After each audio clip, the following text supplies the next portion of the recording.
Halo again everyone, welcome back again di Bitcoin Update. So di Bitcoin Update ini kita bakal sekaligus nanti ngebahas tentang XAUUSD. Ini requestan dari teman-teman, mungkin agak di ending dari video ini kali ya. Jadi kita bakal fokus dulu untuk ngebahas sedikit tentang posisi atau progress daripada Bitcoin saat ini. Tadi saya sempat ada update di X ya. Aneh ya bilangnya sekarang X ya. Ininya Twitter lah teman-teman. Ini sebenarnya update tentang progres apa saja yang terjadi pada Bitcoin sepanjang tahun 2023 atau sejauh ini gitu ya, sampai dengan bulan Agustus 2023. Sebenarnya banyak banget yang terjadi ya, dari market percaya the Fed akan pivot pada tahun 2023, kemudian Jerome Powell melakukan testimoni, terus dia mengatakan bahwa di 2023 tidak akan ada tidak akan ada pivot, dan malah kecenderungannya angka suku bunga akan tetap tinggi. Habis itu Silicon Valley Bank default, the Fed kasih yang namanya Bank Term Funding Program dan lain sebagainya. Ya, di sini yang warna hijau itu artinya harganya jadi naik gara-gara fundamental situationnya, dan yang merah itu jadi turun karena fundamental situationnya. Nah, yang terbaru ini yang baru saya update itu ada dua sebenarnya. Yang pertama adalah BlackRock Bitcoin ETF Spot Request itu dikembalikan ya. Pada saat itu terjadi di pertengahan PAM ya, ketika harganya 32 ribuan. Habis itu tiba-tiba reject keras gara-gara berita tersebut. Kemudian yang terbaru, kenapa Bitcoin bisa sampai crash segitu dalamnya? Sebenarnya saya nggak bilang 100% karena efek Evergrande collapse. Tapi di sana juga ada hubungannya dengan si Elon Musk ya. Terakhir katanya isunya dia mulai ngejual Bitcoinnya dia. Dan itu menjadi salah satu penyebab juga. Nah, cuma kenapa Evergrande collapse yang saya tulis di sana? Sebenarnya ada pertanyaan ya dari salah satu followers di sini, kenapa Evergrande collapse tuh koneksinya apa sama kripto? Sebenarnya gini, teman-teman coba deh kalian lakuin research, ada berapa nominal yang jadi merugi gara-gara kasus Evergrande ini, dan ada berapa banyak investornya gitu. Jadi kita nggak berbicara soal cuma satu ownership, tapi di balik Evergrande itu banyak sekali investornya teman-teman. Nah, kenapa hal tersebut bisa berpengaruh? Satu, sebenarnya ini kan krisis yang terjadi di China ya, krisis dari properti. Tapi masalahnya adalah investor-investornya ini jadi kena dampak. Dan karena jadi kena dampak, ini kita berbicara secara jaringan ya, atau bisa dibilang saling terhubung satu sama lain, dan salah satunya itu adalah berhubungan dengan perbankan, kemudian perkreditan, kemudian investor-investor yang terkena pengaruh, dan yang lebih parahnya lagi adalah kasus ini bisa menjadi salah satu trigger dari resesi ekonomi mungkin yang ada di China. Yaitu satu yang perlu teman-teman pahami. Kalau resesi ekonomi terjadi, once again kita paham bahwa pola pikir masyarakat luas itu pastinya adalah berpikir untuk playing safe. Dan kalau mereka mau playing safe, artinya aset beresiko itu akan kesampingkan lah kalau kita bilang. Nah, kalau aset beresiko dikesampingkan, berarti kacamatanya para investor besar yang uangnya tuh banyak seperti Elon Musk misalnya, atau yang lain-lain gitu, yang berhubungan lah, atau yang saat ini tuh punya atau menunjukkan ketertarikan pada dunia kripto ataupun Bitcoin, itu pasti akan mikir 2-3 kali. Kenapa? Kalau mereka mau invest, mereka akan butuh yang namanya liquidity di market ya, untuk mereka bisa exit. Dan dengan kejadian Evergrande ini, berarti secara short term itu agak mustahil ya, bisa dibilang untuk mengundang lebih banyak likuiditas di market ya. Saya ngecek dan ngelihat ada beberapa isu di mana ada ada satu wallet yang saat ini lagi aktif melakukan akumulasi, dan total akumulasinya itu sudah sampai $1 miliar ya, lebih kurangnya. Ya kita nggak tahu sih itu wallet dari siapa gitu ya. Banyak sekali spekulasinya, ada yang bilang itu dari BlackRock, kemudian bisa juga itu dari entitas atau merupakan suatu institution, ya kita nggak pernah tahu siapa itu. Tapi yang pasti memang secara logika, kalau kita melihat saat ini itu harga ya bisa dibilang sudah terdiskon ya. Perkara teman-teman belinya mau $100, $200, ya $10.000, atau mungkin lebih dari itu, yaitu menurut saya sih tergantung kembali kepada kemampuan finansial masing-masing plus seberapa teman-teman believe dengan si Bitcoin dan kawan-kawan. Jadi saya rasa kita semua di sini harus bijaksana juga, dalam artian menyesuaikan dengan kondisi keuangan yang kita miliki saat ini. Dan teman-teman, saya kasih tahu satu poin, walaupun kita percaya dengan fundamental Bitcoin, saya percaya dengan fundamental Bitcoin, saya believe dengan Bitcoin suatu saat nanti bisa mencapai angka $100.000. But guys, you never know akan ada apa di depan Anda. Ya, yang pasti adalah semaksimalis-maksimalisnya kita tetap harus punya concern atas resiko yang bisa terjadi di depan kita. Ya, kita nggak pernah tahu apapun itu. Yang pasti, ya di sini pertimbangannya adalah resiko berdasarkan financial atau financial condition masing-masing. Ya, yang ya sebisa mungkin kalian aturlah keuangan kalian sebaik mungkin, karena biar gimana pun aset Bitcoin, cryptocurrency terutama ya, kalian sebut saja Chainlink, XRP, Cardano, BNB, semuanya itu adalah aset spekulasi juga ya. Kita tahu fundamentalnya bagus, bisa jadi solusi, tapi permasalahannya adalah resiko apa yang ada di depan. Dan seandainya suatu saat nanti Anda butuh saldo atau dana yang liquid, bisa nggak dia seliquid itu? Ya, untuk progres saat ini sih mungkin bisa-bisa aja. Tapi kalau misalnya teman-teman beli harga 25.000, tiba-tiba Bitcoin amit-amit crash sampai ke 18.500 dan kalian lagi butuh uang, itu aset kalian turun hampir separuh. Kalian akan jual nggak?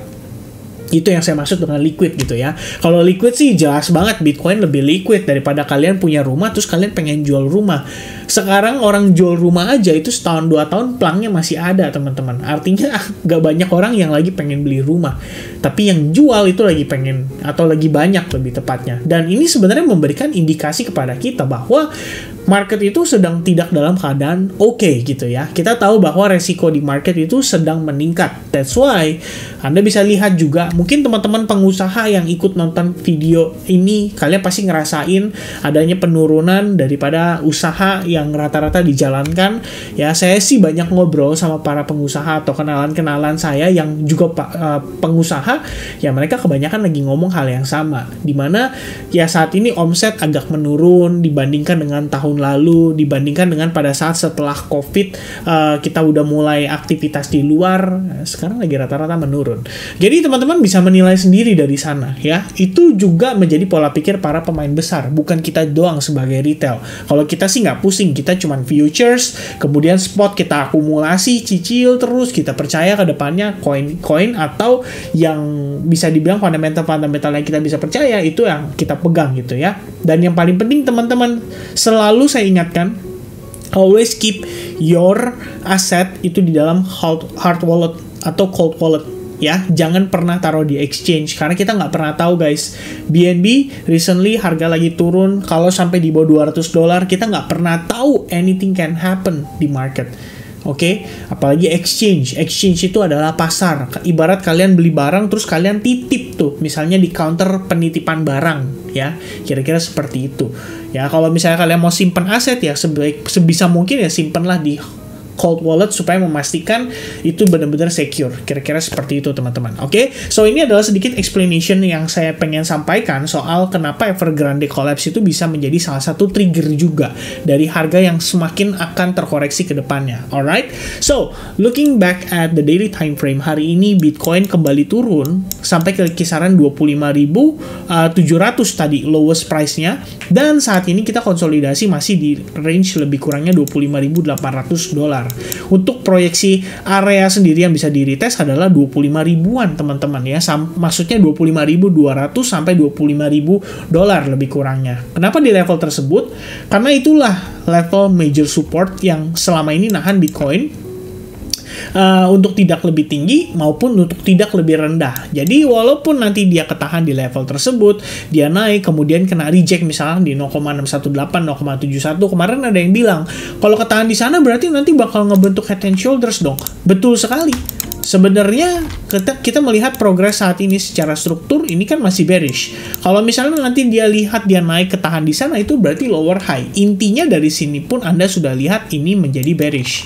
Ya, nanti saya akan jelaskan teman-teman kenapa market structure itu sangat powerful untuk teman-teman mengidentifikasi terkait dengan progres pergerakan marketnya, ya lebih kurang seperti itulah. Nah kalau kita lihat time frame hourly-nya, lebih tepatnya 4 jam di sini, ini kita bisa lihat lah, ada sebenarnya area demand yang terbentuk di kisaran level ini. Karena Anda bisa lihat setelah harganya turun, close candle di bawahnya, kita langsung recovery dan membentuk higher low. So technically, dari dua area ini, itu kita bisa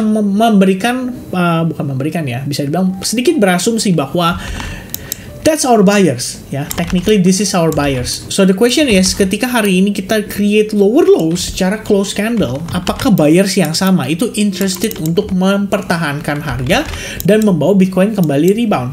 Ya, terlepas dari kondisi itu, Anda mungkin bisa aja gambarkan semacam sebuah pola, misalkan falling wedge, intinya dia create lower low, dan itu yang lebih penting sebenarnya teman-teman ya. Ketika dia create lower low, kita tahu tekanan jualnya itu masih ada dari sini.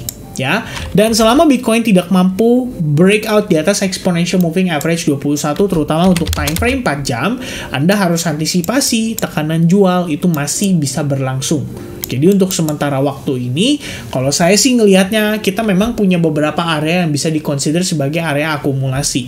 Nah teman-teman, tapi tetap pertimbangkan bahwa there's a big possibility untuk market masih bisa meneruskan trennya. Dan tren terakhir, karena sentimen-sentimen negatif yang tadi kita sudah bahas, itu bisa membuat market ya bisa dibilang jatuh lebih lagi gitu ya. Ya lebihnya sejauh mana ya, sementara waktu 25.000, 25.200 lah, itu menjadi area-area range yang kita boleh perhatikan untuk kita melakukan akumulasi kembali. Ya, saya pribadi ada dua planningnya, either harga kembali ke level tersebut dan saya akan start beli lagi, atau kita melihat dia start reclaim exponential moving average 21. Ketika itu terjadi, saya juga akan start cicil beli. Ibaratnya ada indikasi lah harga itu bisa mengalami reversal. Ya, apakah dia reversal akan totally untuk sampai next bull run? Ya kita nggak pernah tahu. Cuman gak ada salahnya kita mempertimbangkan kondisi tersebut sebagai bagian dari pertimbangan kita sebelum melakukan transaksi. Kira-kira seperti itu. Nah terakhir teman-teman, sebelum kita tutup video Bitcoinnya, saya mau review sedikit soal XAUUSD. Jadi sebenarnya XAUUSD itu saya udah pernah update dalam sebuah video spesifik khusus ngebahas itu doang, dan berbicara soal market structure. Ya, jadi kalau lihat dari time frame daily, Anda bisa lihat XAU itu sebelumnya very bullish. Ya, strong bullish, kemudian dia retrace, dan proses retrace-nya sebetulnya mencapai level lebih kurang Fibonacci 61,8%. Dan setelah dia break di bawah 61,8, mungkin kita bisa testing sampai 0,71. Itu pertama, teman-teman. Kedua, setelah update-nya kita lanjutkan ya, saya sempat nge-share chart analysis tersebut di thread, dan kita sempat mengidentifikasi bagaimana proses sellers yang tadinya agresif itu perlahan-lahan mulai flip bias menjadi triangle atau konsolidasi, atau teman-teman bisa juga menilai ini sebagai inverted head and shoulders, dan pada akhirnya kita berhasil breakout dari sana. Dan setelah breakout, Anda bisa lihat dia naik impulsif retest terhadap level 1980, di mana merupakan area key resistance kita. Setelah testing di situ, Anda juga bisa lihat terbentuk kembali head and shoulders, break atas head and shoulders, pullback atau retrace sampai ke Fibonacci 61,8 atau 0,71%, dan semenjak itu kita konsisten create yang namanya lower high, lower low sequence ya, secara rapi. Ya, kita tidak melihat adanya violation atau pelanggaran di mana kondisi mengalami reversal. Sampai akhirnya pada pergerakan XAUUSD, lebih tepatnya hari ini ataupun kemarin, kita mulai melihat ada potensi reversal yang bisa terjadi pada XAUUSD. Oke, buat saya sebenarnya simple teman-teman. Yang pasti adalah this recent high itu harus di take out. Kalau kondisinya dia baru seperti ini membentuk buntut saja, itu berarti belum valid. Please di take note, teman-teman. Nah, kenapa level itu? Karena after kita create low level di sini, kita nggak pernah create lower low.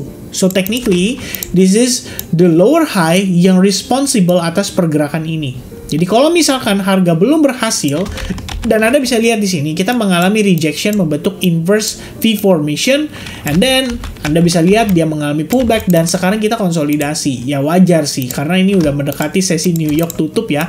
Jadi biasa banget hal tersebut terjadi. Yang pasti adalah kalau kita lihat di sini rejectionnya itu sebatas level Fibonacci 61,8%. So the question is, apakah si XAU di sini akan rebound seperti ini dan start flip bias menjadi bullish, atau Anda akan melihat dia kembali mengalami rejection. Nah, menurut saya sih clue-nya tergantung nih nanti pada saat sesi Asia nanti dia developnya ke arah mana. Kalau dia breakdown dan kemudian Anda melihat ada seperti fake out, nah itu bisa menjadi sebuah indikasi yang menarik untuk Anda mempertimbangkan melakukan sell short pada XAU USD. Tapi kalau misalkan XAU di sini berhasil breakout, reclaim area Fibonacci 0,71 dan bahkan close candle di atas high level ini secara impulsif ya, itu berarti ada probabilitas XAU USD saat ini sedang dalam transisi untuk mengalami reversal ya. After dia reclaim area lebih kurangnya di 1905, itu akan menjadi sebuah clue awal bahwa XAU USD akan merubah strukturnya menjadi cenderung bullish. Oke, jadi seperti yang saya jelaskan tadi, Bitcoin time frame hourly itu lebih kurang mirip ya seperti XAU USD. Jadi selama dia strukturnya masih bearish, ya Anda tinggal follow up aja ya. Nggak perlu terburu-buru, tergesa-gesa untuk mempertimbangkan, wah ini dia saatnya beli. Intinya seperti itu teman-teman sekalian. Alright, so I guess itu aja mungkin update saya seputaran market dari Bitcoin dan juga seputaran XAU USD. Mudah-mudahan informasi yang bisa nyantol ke teman-teman dan bisa bermanfaat sebagai referensi analisis. So thank you very much guys yang udah nonton video ini sampai finish. See you guys again in the next update and cheers guys. Bye bye.